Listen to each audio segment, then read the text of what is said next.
მოგესალმებით. ვიწყებთ ცოცხალი სესიის ჩაწერას GG Poker-ზე NL10-ზე სწრაფ მაგიდებზე. ერთი სიტყვით, ჩვენ უკვე ჩავიწერეთ ვიდეოები NL2, NL5 და ეხა NL10-ს ვიწერ და PL2, PL5 და PL10 უკვე ჩავიწერეთ. ძირითადად ჩვენი მიზანი, ერთი სიტყვით, ამ სესიების ძირითადი მიზანი იყო ის ფაქტი, რომ გადაგვეხედა სიტუაციისთვის, შემადგენლობებისთვის და შესაძლებლობებისთვის ამ პოკერ რუმში რა. დაახლოებით პოკერ რუმის მიმოხილვა გამოვიდა 6 ვიდეო. ამ NL10-ით ვამთავრებ ამ სერიას. და ისეთი აი გლობალურად რო გავაკეთო კომენტარი, დაახლოებით ის იყო, რომ ომაჰაზე შედარებით უკეთესი შემადგენლობებია და უფრო აქტიური და ესეთი ცოცხალი თამაშია ვიდრე ჰოლდემზე. ჰოლდემზე უფრო ცოტა ჩაკეტილი და ნიტური თამაში მიდის. აქ არ არის კაი ფლოპი აგრესიის გასაგრძელებად, მაგრამ რახან მე მაქვს კაი ჰენდი, მოდი მაინც გავაგრძელოთ აგრესია. კოლი. უკვე დავჩეკოთ და ვეცადოთ, რომ შოუდაუნზე გავიყვანოთ ჩვენი ხელი. არ გამოვიდა. მაგრამ ომაჰაზე უფრო იმედის მომცემი შემადგენლობები იყო რა. მაგის თქვა მინდა. და თამაშიც უფრო ცოცხალი. ალბათ როგორც ყველგან. თუმცა თამაში ჰოლდემზეც შეიძლება.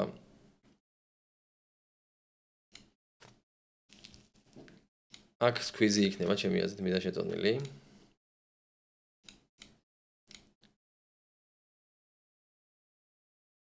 ეს შორტ სტეკი ეხა დავინახე, მაგრამ რომც დამენახა მაინც გამართლებული სკვიზი იყო. ანუ ამ კოლის რეინჯიდან დიდი სიამოვნებით ვითამაშებდით ერთი ფერის ტუზვალებით.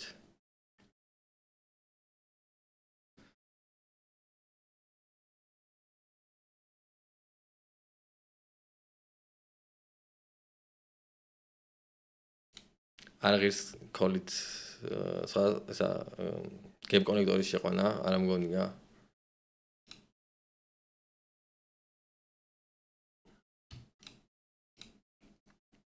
პირველი პოზიციის წინააღმდეგ.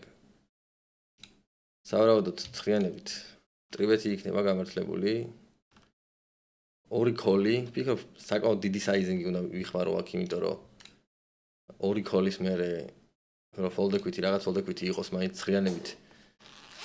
ყველაზე კარგი რაც შეიძლება მოხდეს ჩვენთვის ეს არის დავინახოთ 3 ფოლდი და წამოვიღოთ მკვდარი ფული. იმიტომ რომ პოსტლობის თამაში მოგვიწევს უპოზიციო small blind-ზე და ძალიან ხშირად კიდე over კარტას ვნახავთ ხოლმე ფლოპზე. ვერ ვიტყვი რომ გადასარევი ფლოპია, თუმცა მაქვს vector flash draw, ace high, გავაგრძელებ აგრესიას, ნახევარ ბანკს გავაკეთებ, იმიტომ რომ უპოზიციოდ ვარ. პოზიციაში აქ 1/3 იქნებოდა გონივრული უფრო. ზოგადად უპოზიციოდ ხშირად უნდა დავჩეკოთ. არ არის აუცილებელი დიდი რაოდენობა სიბეთები, მაგრამ ნორმალური ფლოპი იყო სიბეთისთვის და ხელიც ნორმალური მეჭირა. ესა თქმა უნდა ფოლდია. ერთი ფერის რიან ხუთიანი, ვერ ვიტყვი რომ გადასარევი კოლი იქნება, მაგრამ მაინც მე მგონი შესაძლებელია. წინა ვიდეოებში ვილაპარაკე ლიდერბორდებზე და რაღაცა ბონუსებზე, რომლებიც ამ რუმშია. მიუხედავად იმისა, რომ მაღალი რეიქია ზოგადად GG Poker-ზე არის რამდენიმე ლოიალურობის სისტემა, რაც საბოლოო ჯამში თამაშს შესაძლებელს ხდის. ცოტა ბევრი თამაში ფასდება ზოგადად, იმიტომ რომ ლიდერბორდებში მაღალი ადგილების დაკავებას ესეთი კარგი ჯილდო მოყვება და შესაბამისად ადამიანების დიდი ნაწილი არის დაკავებული ამით რა, ბევრი თამაშით და ლიდერბორდებზე, ასე ვთქვათ, მაღალი საფეხურების დამიზნებით. და რაც შემადგენლობებს ცოტა ისეთ ნიტურ და გადატვირთულ შემადგენლობებს ხდის რა. მაგრამ ანუ ეგეთი ოპონენტები ზოგადად დიდ თავის ტკივილს არ წარმოადგენენ როგორც წესი, იმიტომ რომ ტაიტად თამაშობენ და თავის საქმეზე არიან მოსული და მოკლედ თითქმის არ ბლეფობენ და მარტო ისეთ რაღაცა ტიპურ სიტუაციებში ბლეფობენ და ასე შემდეგ. ეს არის NL10, ამ ლიმიტს ახლა აქ მეც პირველად თამაშობ. იმიტომ რომ მე აქ ომაჰას თამაშობ, ანუ ჰოლდემი კაი ხანი არ მითამაშია, ამაზე თქვი. წინა ვიდეოებშიც და ანუ ზოგადად სტრატეგიული თვალსაზრისით დიდი ფასი არ ექნება ამ ვიდეოს, იმიტომ რომ ძალიან ამოვარდნილი ვარ ფორმიდან, როგორც ჰოლდემის მოთამაშე.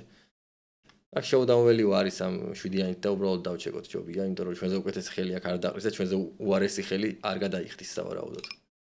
2.5 ბლაინდს დავარეიზებ ყველა პოზიციიდან. იმიტომ რომ მე მგონი აქ მეტი საჭირო არ არის, იმიტომ რომ ისედაც ძალიან ტაიტ თამაში მიდის. მინ რეიზებით არ რეიზებს, აი ბევრი ეს რეგულარი იქნება სავარაუდოდ. კი ბატონო, 1000 დარიგება, 1000 დარიგება. საკმაოდ ტაიტ რეგულარია, მინ რეიზით არ რეიზებს. 3 დიდი ბლაინდი დამეტანია, დავარეიზოთ 2.5. ესე იგი ოპონენტი ატრიბეტებს კატოფი MP-ზე, მაგრამ ისეთ საიზინგს ატრიბეტებს, რომ მე მგონი ჩემი ცხიანების შეყვანა აქ შესაძლებელია ნამდვილად. ძალიან პატარა საიზინგი დაატრიბეთა. ესეც ხომ ვფიქრობ, ჩემი ცხიანები საკმაოდ ნორმალურად დგას.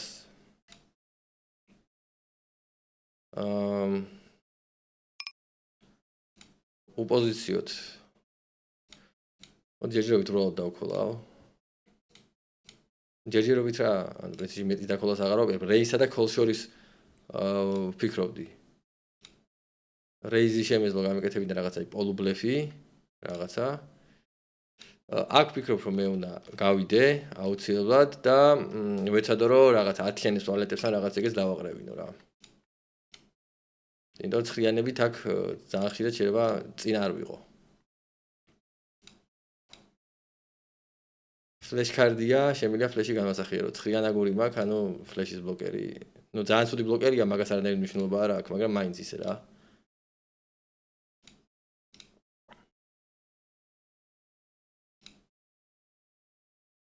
ნახოთ აბა რა იქნება.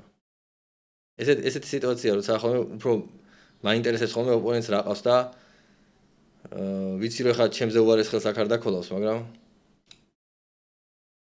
ზუსტად 10-იანები ყავდა. კი ბატონო, არ დაყარა 10-იანები. ვერ ვიტყვი რომ კარგი ქოლი იყო ოპონენტის მხრიდან.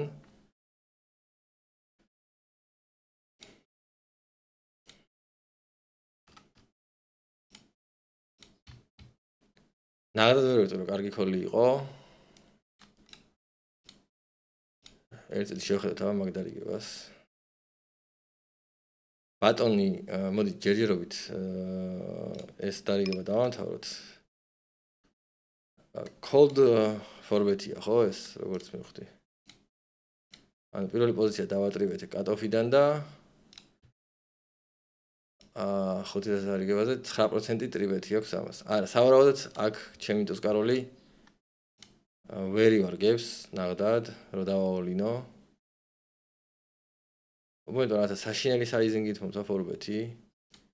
ან ფოლდექვის რეალიზებას აშკარად არ ცდილობს და არ ამგვარი რომ სხვადასხვა ერთი ფერის ტუსკაროლი, ტუზები კაროლები მან ოლინია ალბათ და სხვადასხვა ფერის ტუსკაროლი ფოლდი რა. ქოლი შეიძლებოდა, პრინციპში ქოლი შეიძლებოდა ხო, მაგრამ ჯანდაბას. ამ დარიგებას შევხედოთ. ანუ აქ ეხა როგორი რამე იყო, იცი?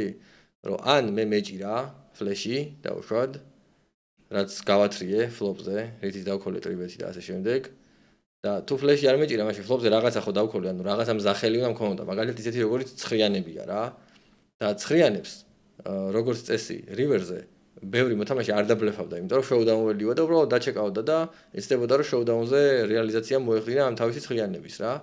ანუ აქ მე ან ძალიან ძლიერი ვიყავი, ან რამე მაინც მეჭირა. ისე, ანუ ჰაერი აქ არასოდეს არ მექნებოდა რა. შესაბამისად ვფიქრობ რომ ოპონენტი, აი ხა აქ ოპონენტს შეიძლება დაიქოლა 10-იანები და რა, ჩემთან ვალეტები ენახა მაგალითად, ეგეც არ იქნებოდა რა გამორიცხული, ან რაღაცა ესეთი სუსტი დამაიქსი ენახა, ან რაღაცა ჩვეულებრივად შეიძლება ეგეთი რაღაცა მომხდარიყო რა.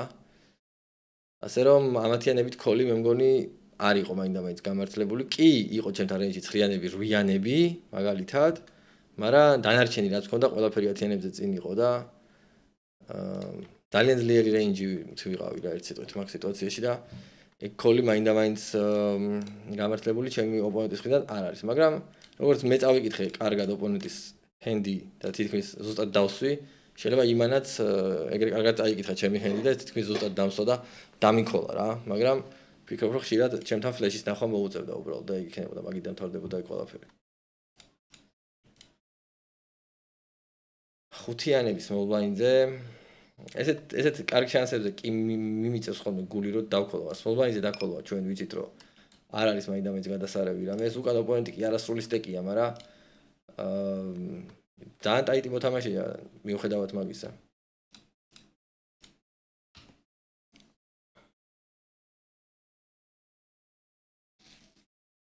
აქ ტუსკაროლი გადავყარეთ, ზეგან იმ ტუსკაროლით კოლი უფრო გამართლებული იქნებოდა, უბრალოდ რაღაც ცოტა ქაოტური სიტუაცია იყო და გადაყრა ვამჯობინე.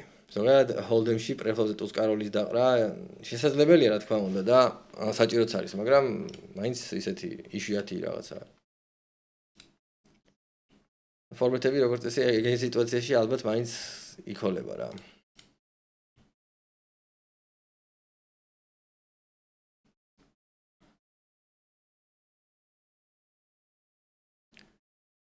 ექსია ხუთიანი ერთი ფერის.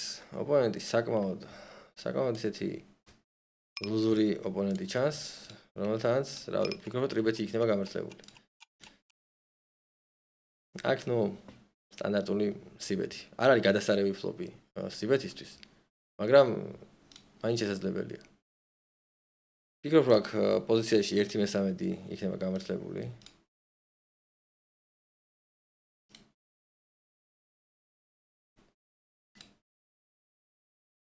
ზოგადად 1/13 სიბეთი არის საკმაოდ სტანდარტული სიბეთი. და ისე ნორმალურ ფლოპებზე, რომელიც არ არის მაინდამაინც ძალიან გადატვირთული, 1/13 სიბეთი ძალიან კარგად მუშაობს. შედარებით გადატვირთულ ფლოპებზე უფრო დიდი საიზინია. რაც უფრო ხშირად ვაკეთებთ ფსონს, მით რომ პატარა ფსონი უნდა გავაკეთოთ, რაც უფრო იშვიათად ვაკეთებთ ფსონს, შეგვიძლია მით რომ დიდი ფსონი გავაკეთოთ, ეგ არის ოქროს წესი, ან ყველა სიტუაციაში თითქმის მუშაობს ეგეთი წესი.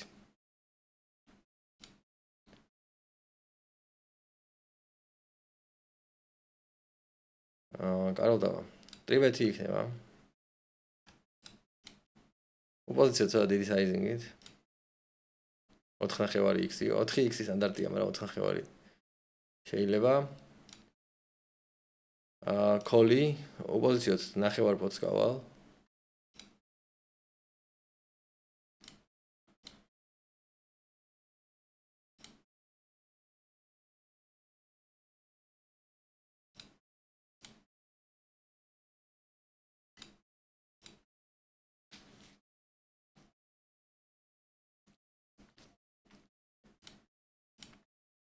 სტანდარტული open raise-ი. ვალი 7-იანი გადავყაროთ. მივიღეთ ტრიბეთი, ერთი ფერი ცხიარიანი პოზიციაში ალბათ დაქოლვისთვის ერთ-ერთი საკმაოდ ნორმალური ხელია. მით უმეტეს მაშინ როცა ფლოპზე მოდის 2 რვიანი. აქ ვფიქრობ რომ ერთის მხრივ რეიზი შეიძლება მოგვეჩვენოს რომ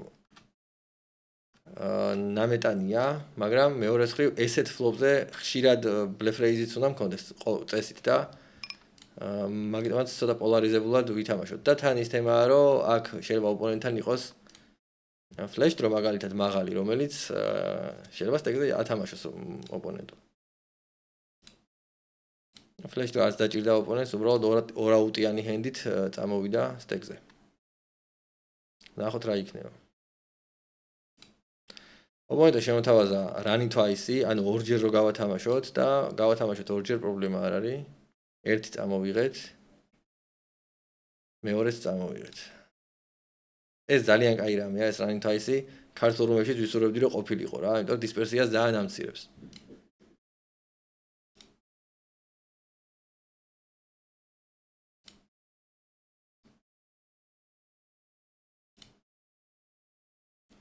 პირველი პოზიციიდან რეიზი, აქედან ტრიბეთი, კი რაღაცა პატარა საიზინგებია და რაღაცა. სხვადასხვა ფერის ტუს დამას უბრალოდ გადავყრი. არ არის აუცილებელი რომ დაიცვა ესეთი ხელი მანდ.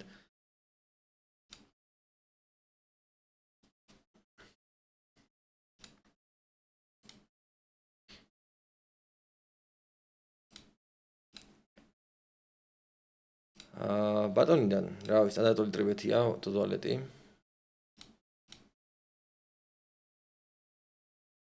წესით. ესეთი ექშენის მერე რა თქმა უნდა ფოლდი. 2 ტუზი. თუმცა არ იყო ექშენი.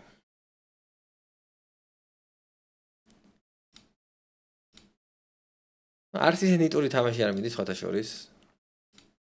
რასაც უყურებ. პირველ მეორე პოზიციებში, თუნდაც დიფსტეკებში, ერთი ფერის ტუზრიანი. არა, ოპონენტს 13% აქვს ტრიბეთი. აი, მოდი აბა შევიდეთ, ნახოთ. ნახოთ აბა. ძალიან ლოზური ტრიბეთი აქვს ოპონენტს და ვეცადოთ, რომ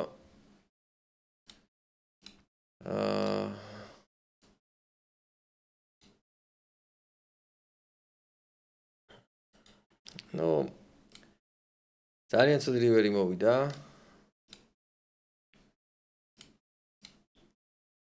ცალკარზე გაისტრიდა. აქ ოპონენტს мотивация აქვს რომ იბლეფოს საერთოდ, მაგრამ არ იბლეფა. ნუ აქ ჩემი ტუზრიანი აქ არ დაიყრებოდა რა, სავარაუდოდ. ანუ უფრო როგორც ბლეფკეჩერი ითამაშებდა ძალიან კარგად რა. მაგრამ სამწუხაროდ ხანდახან შევა ოვერწყვილით ებლეფა ოპონენტს ან რაღაც ეგეთი და რაც ძალიან საწყენი იქნებოდა. მეორე ბარელს არ ვფიქრობ რომ აზრი აქვს ესეთ თერზე, რაც ფლოპზე არ დაიყარა. თერზე რატომ დაიყაროს, ვერ ხვდები და შესაბამისად უბრალოდ დავჩეკავ, ვეცდები რომ რეალიზაცია მოვახდინო ჩემი showdown values-ი. კაროცხიანს დავქოლავ. showdown value რაღაცა და ანუ equity რა, equity-ის რეალიზაცია.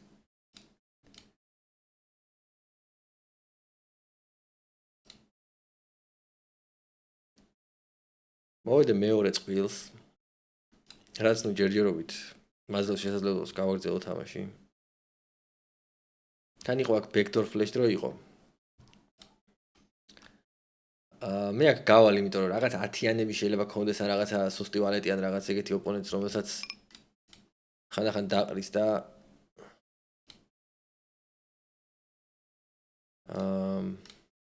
კი მაგ showdown value ხშირად კი წინ ვარ, მაგრამ აი ხანდახან ეგეთი უსიამოვნო showdown-ი იქნება ხოლმე, რომ დავჩეკავთ ორივე და ოპონენტს ექნება რაღაც 10-იანები ან ვალეტ 10-იანი ან რაღაც ეგეთი და წაიღებს. რაც იდეაში ნებისმიერ ფსონზე დაყრიდა.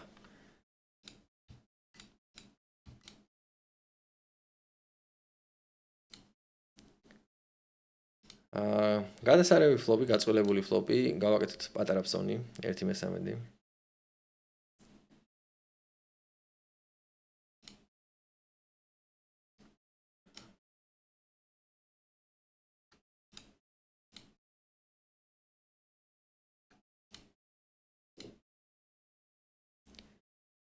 ერთი ფერის ვალეტაციანი.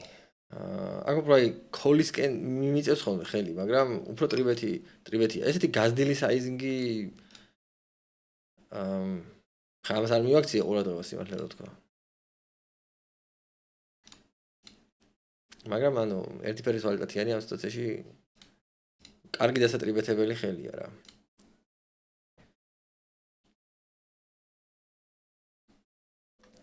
პირველი პოზიციის წინააღმდეგ კაროლ ცხრიანი აჯობია გადავყარო.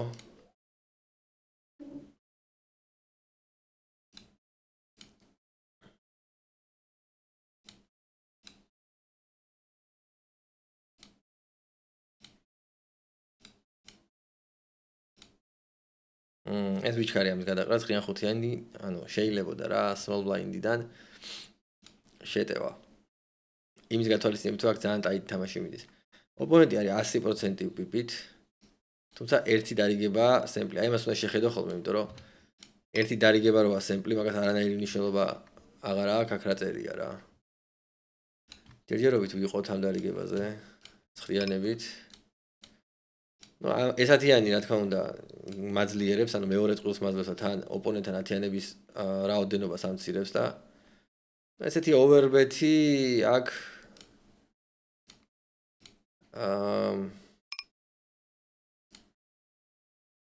ჯობია დავყარო ალბათ.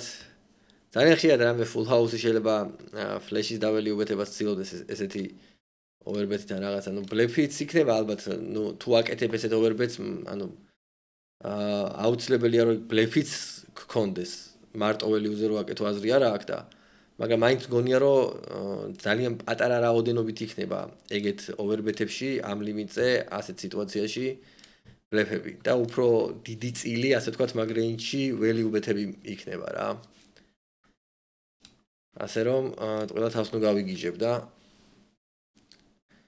ყველა თავს არ გავიგიჟებ და ბლეფ კეჩერის თამაშს არ დავიწყებ რაღაც სუსტი ხელით. ცხრიანებით სადაც რავი შეიძლება რაღაც სიტუაციებში ჩემზე უკეთესი ხელი ბლეფობდეს ჩვეულებრივად რა ვალეტები მაგალითად დამები. როცა მიხვდა რომ დავუშვათ არ არის მაგის ხელი ძალიან ძლიერი, შეიძლება ბლეფში გადაზარდა.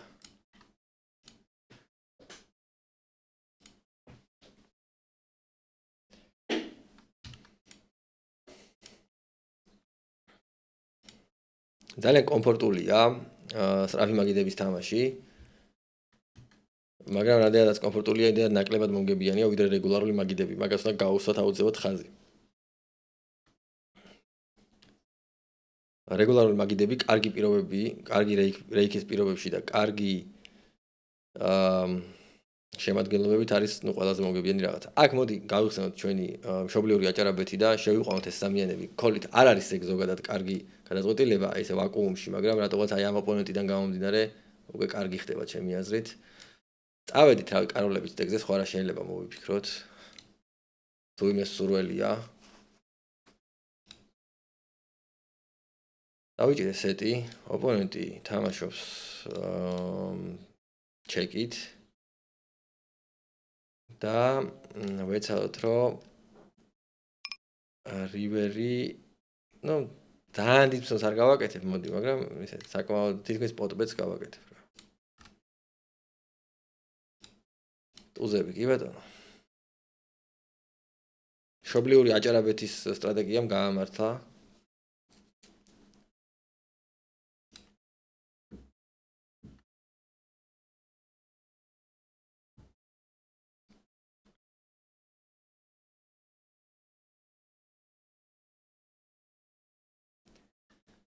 ესეთი მაღალ შანსებზე მოდი შევიყვანოთ. სხვადასხვა ფერის ხიარვიანი კი არაფრის მომცემი ხელია ზოგადად, მაგრამ სხვადასხვა რეკრეაციულ მოთამაშეებს ძალიან უყვართ ესეთი კონექტორები, სხვადასხვა ფერის კონექტორები, რაც ნუ იდეაში, სტრატეგიაში ოდნავ ჩავიხედებით, ნუ ძალიან არაფრის მომცემი ჰენდებია. ასე რომ არ გირჩევთ თითქმის არც ერთი პოზიციიდან მაგის გათამაშებას. რაც გამონაკლის სიტუაციების გარდა, როგორც აი ხა იყო მაგალითად ერთი ბლაინდის დამატება მიწევდა ბიგ ბლაინდზე და შეიძლება აი მანდაც არ ღირდა დამატება რა.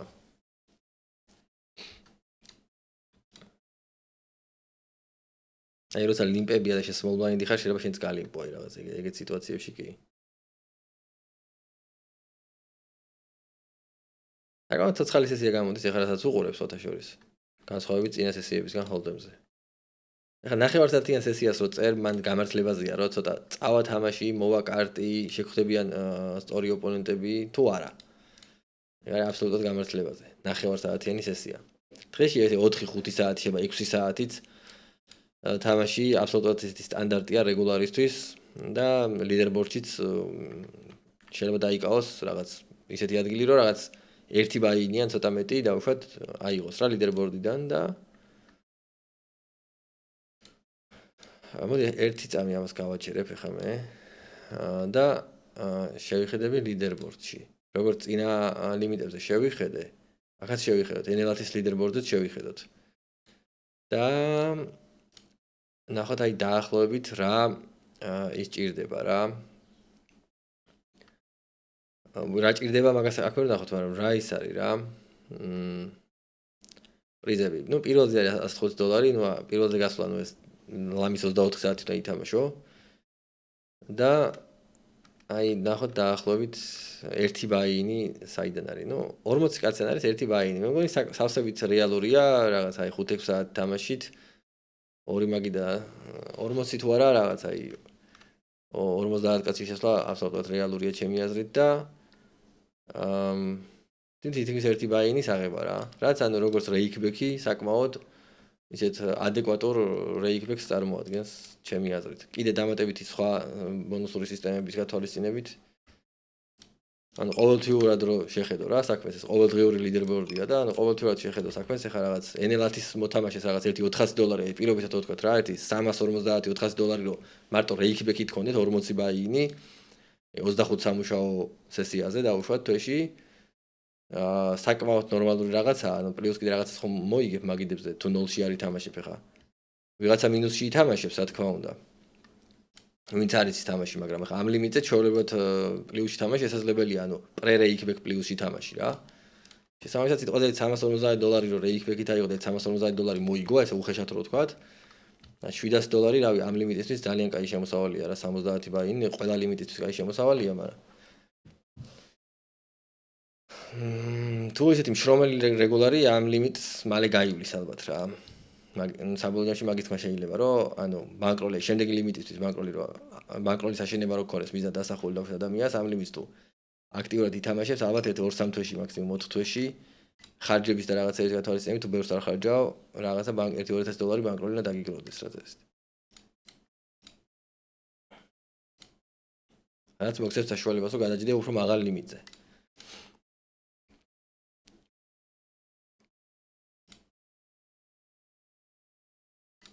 აქ ერთი მესამედი გავიდეთ.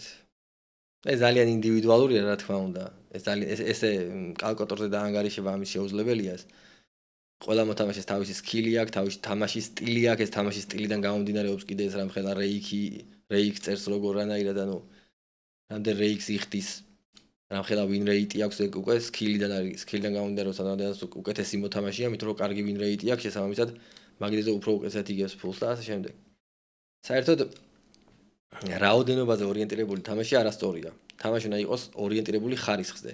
ყველა გადაწყვეტილებას უნდა ადამიანი აი ამ რაღაცა ლოგიკურ მექანიზმში ატარებდეს და ისე იღებდეს და საბოლოოში ანუ ფსიქიკური ჯანმრთელობისთვისაც და სკილის განვითარებისთვისაც და წარმატებისთვის ყველაფრისთვის ჩემი აზრით ეგ არის სწორი მეთოდი პოკერთან სწორი დამოკიდებულება.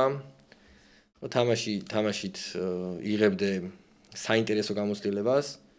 შეიძლება დავარქვას ბჭყალებში სიამოვნება, ხა დიდი სიამოვნება საბოლოოში მაინც არ იქნება იქიდან გამომდინარე რომ ხა საქმეა რა.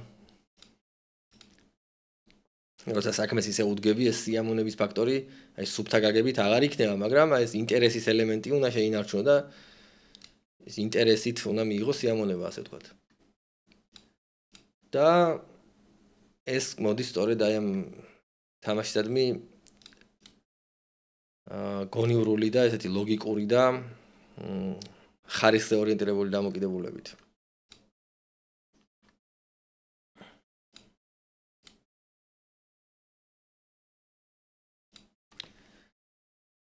რაოდენობაზე ორიენტირებული დამოკიდებულება ძირითადად დაკავშირებულია კი შეიძლება რაღაცა მოკლევადაში კარგი შედეგების მიღება იყოს შესაძლებელი, მაგრამ არის სტრესი ძალიან დიდი, დისპერსია ძალიან დიდი, გაურკვევლობა სად შეცდომებს უშვებ, სად არ უშვებ, აი ამაში გაურკვევლობა და ხან საკუთარი თავის დადანაშაულება, ხან ბედის დადანაშაულება და მოკლედ საბოლოო ჯამში მაინც ნაკლებად ჯანსაღი დამოკიდებულებაა პოკერისადმი, ვიდრე შედარებით ნაკლები თამაში, მაგრამ ხარისხიანი. თუმცა ყველას თავისი სტილი აქვს.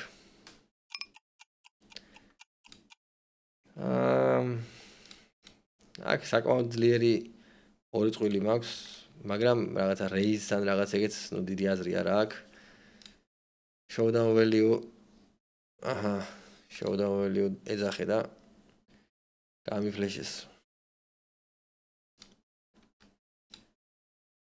ცოტა დიდი საიზინგი მართებდა, ერთი 10-10 შეიძლება. ოპონენტი call-outs, ჩვენ გავაგრძელოთ აგრესია. 6-იან ჯვარი რომ ანახა, მაგით რა დასკვნა გამოვიტანო, ანუ.